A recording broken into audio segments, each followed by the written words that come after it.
une organisation antiraciste. Bon, voilà comment ça s'est passé. Aujourd'hui, on est dans un foutoir où on a effectivement Farida Berloul, où on a un certain nombre de gens qui soient issus de l'immigration africaine, antillaise ou maghrébine, qui peuvent être tentés de répondre aux appels qu'une nouvelle extrême droite qui est représentée très bien par Soral et qu'il ne faut pas du tout sous-estimer, parce que c'est une extrême droite qui a rompu avec le Front National, qui a une autre stratégie et pour qui finalement ils reviennent au logiciel de l'extrême droite d'avant, c'est-à-dire l'ennemi principal c'est le juif, c'est pas le musulman, c'est pas l'arabe, etc.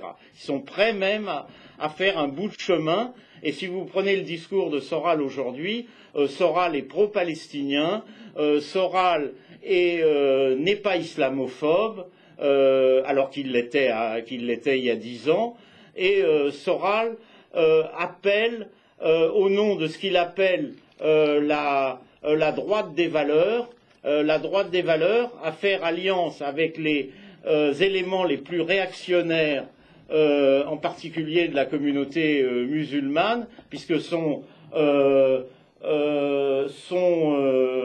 mot d'ordre, qui est celui du fascisme classique, c'est la gauche du travail et la droite des valeurs. Oui, c'est-à-dire c'est l'alliance, absolument.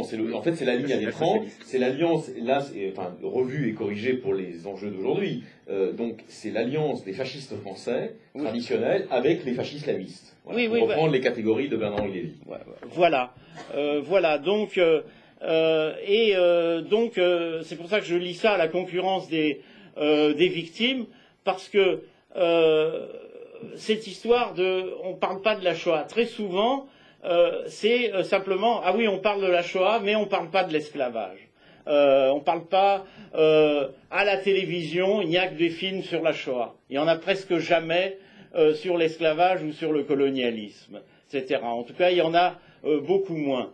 Alors, on peut dire que c'est des discours odieux, parce que pourquoi opposer une souffrance à une autre, etc. Mais ça existe.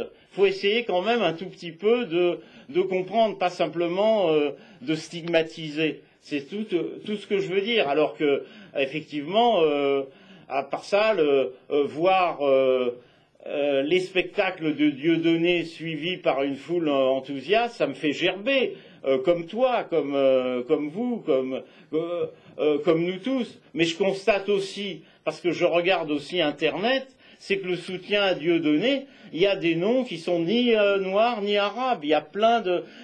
pourquoi on trouve aussi des cégétistes qui font la quenelle un peu partout, etc. Des gens par ailleurs peut-être qui votent Mélenchon. Je dis pas Mélenchon, il est complètement étranger à ça. Il fera jamais la quenelle, bien entendu. Mais parmi ses électeurs, je suis pas sûr, parce que ce truc anti-système, c'est aussi une perte de repère. Quand Anelka dit j'ai fait un geste anti-système, comme il est apparemment pas très intelligent, pour lui le système, c'est, alors que bon, il a 4 Ferrari dans son garage. Je me demande qu'est-ce que ça peut vouloir dire d'être anti-système, mais c'est un truc, c'est une espèce d'idéologie dominante un peu chez les jeunes, malheureusement, qui fait qu'il y a une perte complète des repères, un oubli de ce qu'a été le racisme classique, etc.